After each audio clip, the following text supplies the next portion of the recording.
Yo, yo, yo. We here with today, June 27th, and it's forever social media on YouTube platforms. You can find me also on Twitch if you want the exclusive interview. If you want to actually be a part of the interview, if y'all want to, chime in, ask questions, y'all can follow me on Twitch. That's Forever Ja 777. FOREVERJHH 777. Forever Ja on TikTok. If y'all, want to pay the little $5.99, pay the subscription, and you'll have early access. Not only that, you can also be a part of the interview and ask y'all questions alongside.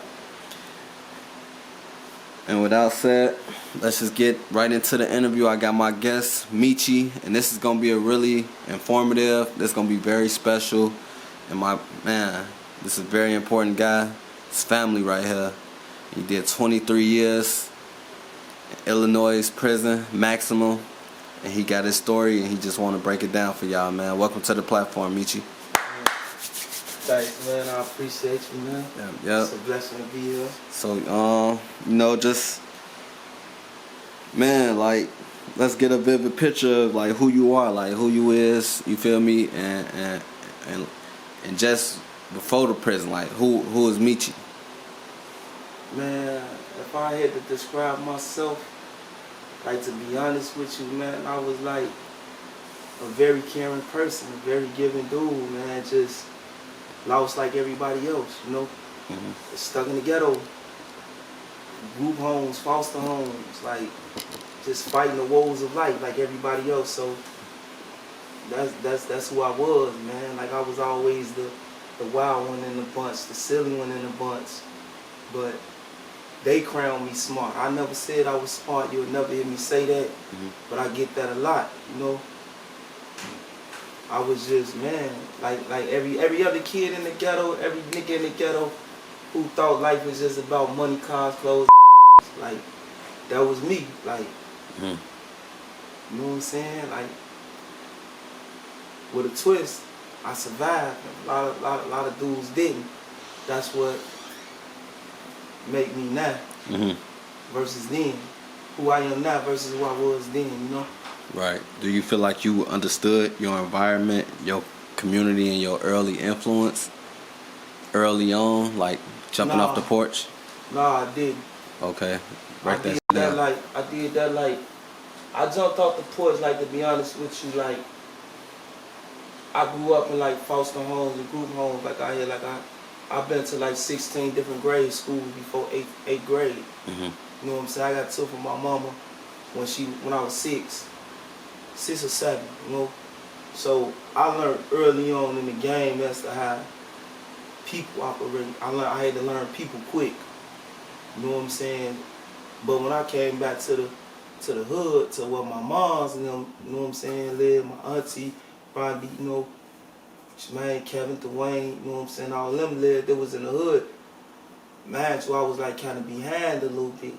Because I wasn't like, I missed pieces of being in the hood, because I also was like in foster homes and group homes, so I saw other aspects of life that didn't consist of the hood. So when I came back to the hood, it was like, man, I'm here now. But I understood, caught on quick, like the more violent you are, the more like safer you are, And by me being the oldest of my family, I came back to 39th in Lake Park, 4048 South Lake Park, 9th floor. You know what I'm saying? Shout out Butter. You know what I'm saying? Shout out Ainge. You know what I'm saying? Little Nut, all of them. Mm-hmm. That's why I came at. Back then the project building was still up. So we had all the project buildings then. We had State. We had the 4-5 buildings on Cottage. We had the Wheels and Dressel. We in the middle of all that on the low end. Mm-hmm. So you say you came up you spent some time in a foster home. Like what age did you come up out of the foster care system? Man, like fully, 14. 14. I went from 6 to 14. Where I actually like came home and never like went back. Okay. And what was the reason you kept going in and out on foster care? No, I never kept coming in and out. Like once they took me, they took me. Okay. You know what I'm saying? I was there. Like I've been doing prison since the 6th grade. Right.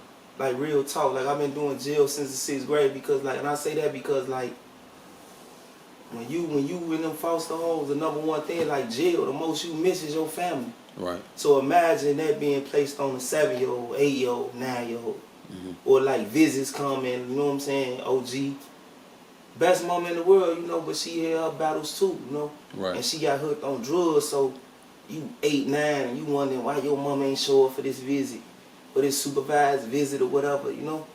And you just in it. So it kind of harden you and numb you. It more so numb you more than it do harden you because you gotta ignore it. You know what I'm saying? Like, You feel like you was institutionalized? no, not at all. Okay. Institutionalized is a state of mind, not a state of being. Mentally, like I was a kid. So as a kid, I saw the world through kid eyes in an adult situation. And like a lot of y'all might not believe this, but shit, the kids is often more mature than the adults. If you you know what I'm saying, take a moment to remember as you were when you were a kid. Like not to get religious or nothing, but you know the Bible say, man, when you come to God with a pure heart, with the mind of a child. Why would he say that? The mind of a child is like unstoppable. The faith of a mustard seed. See, a child like believe in everything. You know what I'm saying? It believe in everything. If you tell a child it's gonna be alright, it's gonna be alright. So that's it's strength to being a child. You know what I'm saying? And I think as adults, we go wrong when we forget that foundation as a child. That makes sense. Okay, so what was life like before you got locked up? Man, it was love. Okay. You know, Granny was alive. Pops got killed, so I didn't really get to know him and shit. But, you know what I'm saying, everybody was here. My granny was here. My granny was my heartbeat. Then it was my auntie Rondi. You know what I'm saying? Like, because my auntie Rondi was the youngest. She was 11 when I was born. So it's like a big sister. No, the body. She was like 7 when I was born. Wow, so that's like an older sister. Yeah, right. You know what I'm saying? So it was always watch him, watch him, watch him. So I was always with her, you know? And that's how our relationship, like those that know me, know, like I call my auntie mama. This before the murder of my mother, my biological mother. This before she was killed. I always call my auntie like mama because that's who raised me, you know what I'm saying? Like my mama played the intricate part of my life. She was a beautiful woman. Like gave me ugly jewels and wisdom, but I was like Rondi, like real life first love, cause she was being molested, like going through shit she was going through. So I became like you know what I'm saying, a peace of mind for her, so to speak, and that grew us close. Okay. So what age were you when you got locked up? I was 20, a fresh 20. I turned 20 September 24th. I got locked up like January 19th. Right. So being 20 years old, let's go here. What did you get locked up for? Murder. Murder. Capital murder. Okay. And what's the difference between a regular murder and a capital murder? A murder is just like I shoot you, walk off, no rhyme and reason. A capital murder is like they saying there's 2 felonies or more, one more felony combined in a murder. Like a capital murder would be like a murder for hire or robbery. In my case, I was initially charged with a robbery, a stick-up murder. You know what I'm saying? So I had to fight that. And so that's what I ended up going to jail for. And to be honest with you, it wasn't no beating it back then because they had a law in the book called accountability. And accountability meant basically this. Me and you could be on a bus stop. You know what I'm saying? Blood come up and murder me in front of you, but you don't report it. You know what I'm saying? Hey, you could be held accountable for that murder. You know what I'm saying? It's unconstitutional now. They made it unconstitutional, ruled it unconstitutional, but they didn't make it retroactive. Right. Retroactive meaning it applied to the people that y'all done already maxed out for this.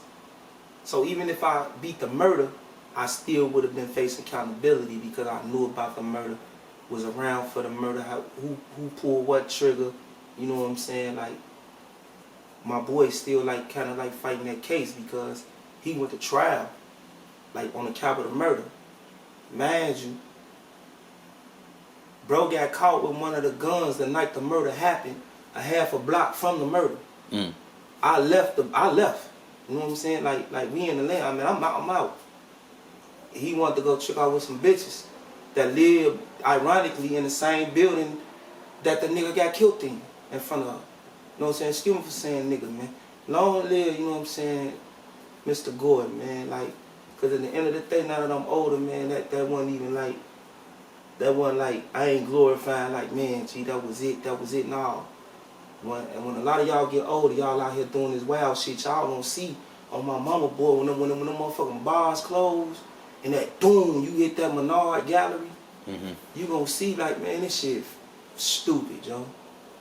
It's dumb. And I ain't trying to preach and kill. Do whatever y'all want to do. Keep shooting, carry Drakes. Hey, I'm investing in that shit now. You know what I'm saying? But do what you do. Don't never take it like I'm trying to change your life. No, it ain't for you. Fuck you.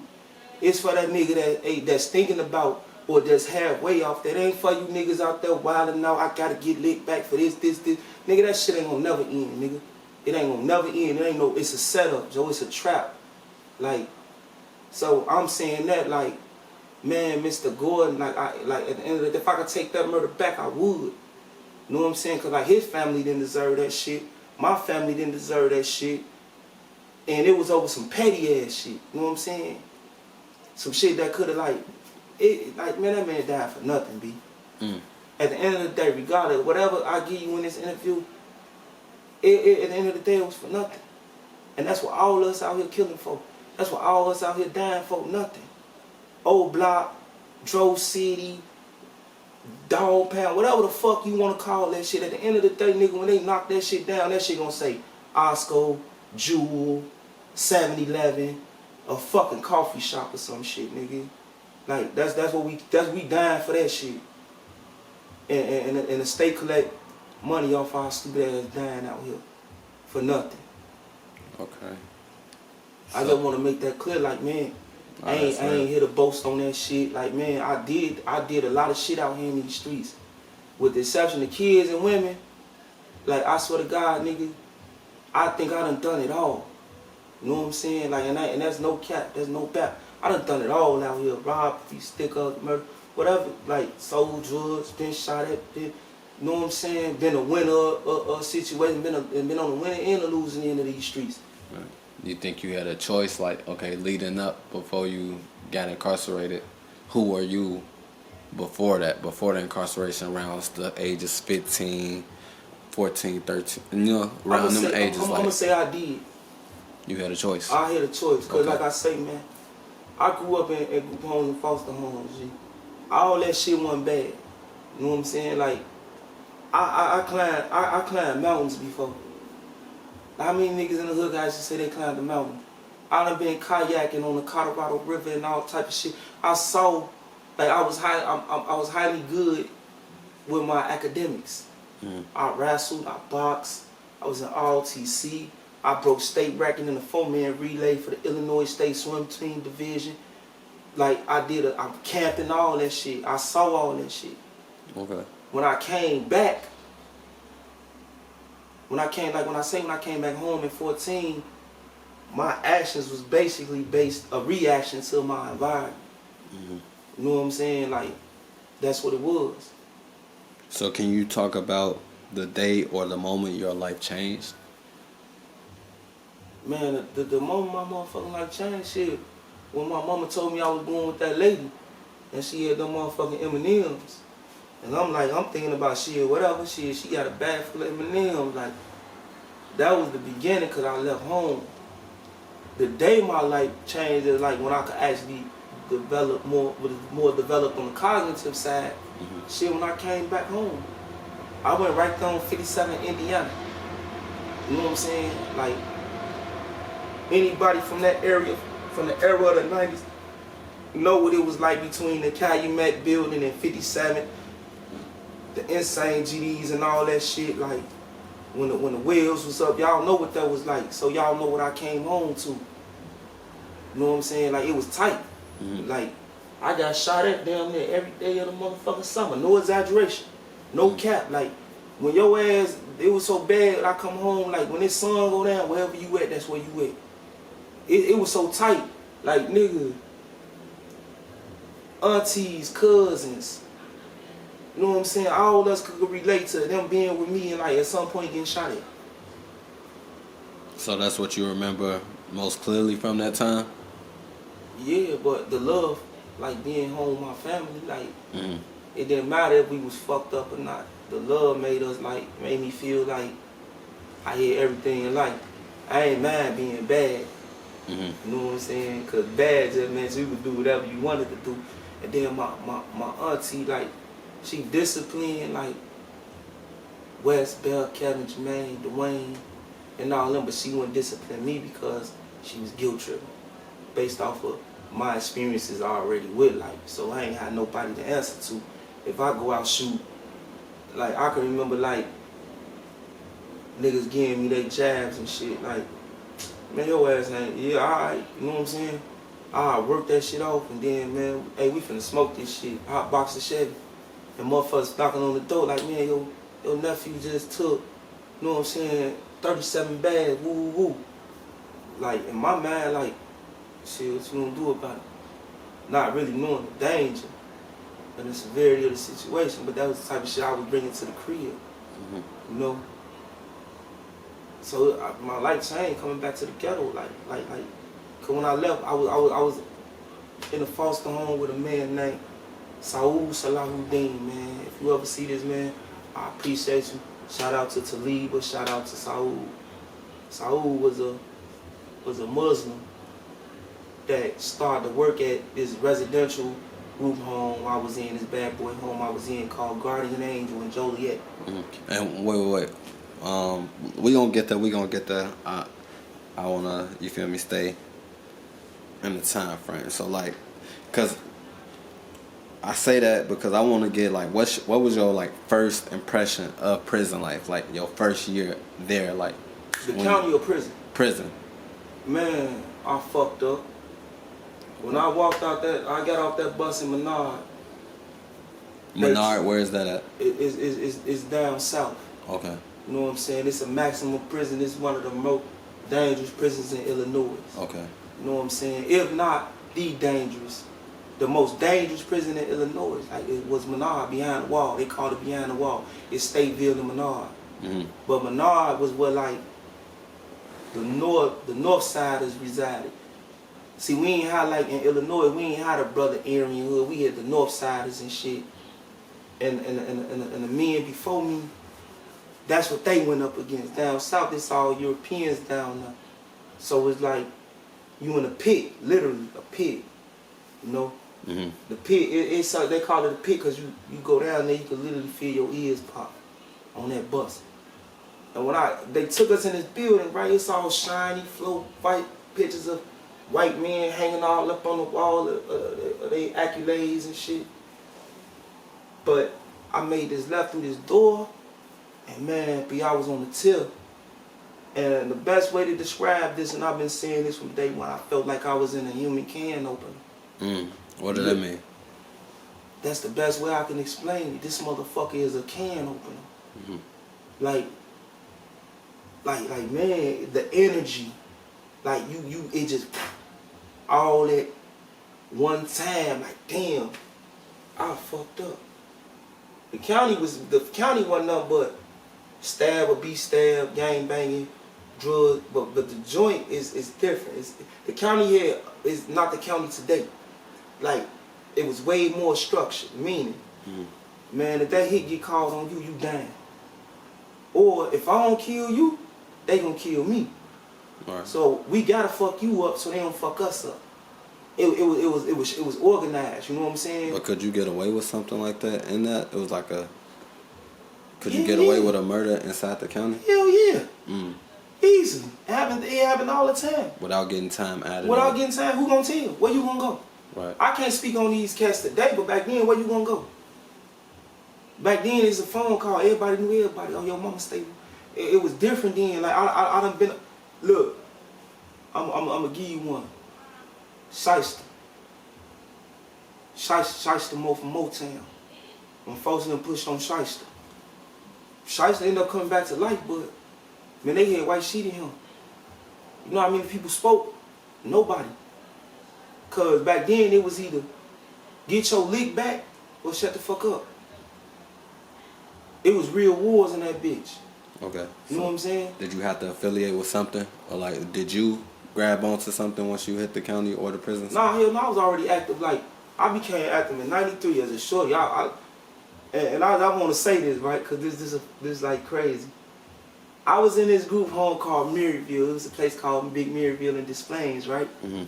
When I was a shorty. And when I tell you every motherfucking body was GD, everybody was GD. Mm-hmm. And if anybody who know about Big Maryville know this bitch is like Never Neverland. It's deep thoughts about my dog had me up early in the morning. Don't even be raining, but in my head thunder and storming. Tryna hold it in, but nigga I can't, this shit be pouring. It was K1 shit to y'all, but to me that shit enormous. Deep thoughts about my dog. Deep thoughts about my dog. Deep thoughts about my dog. Deep thoughts about my dog.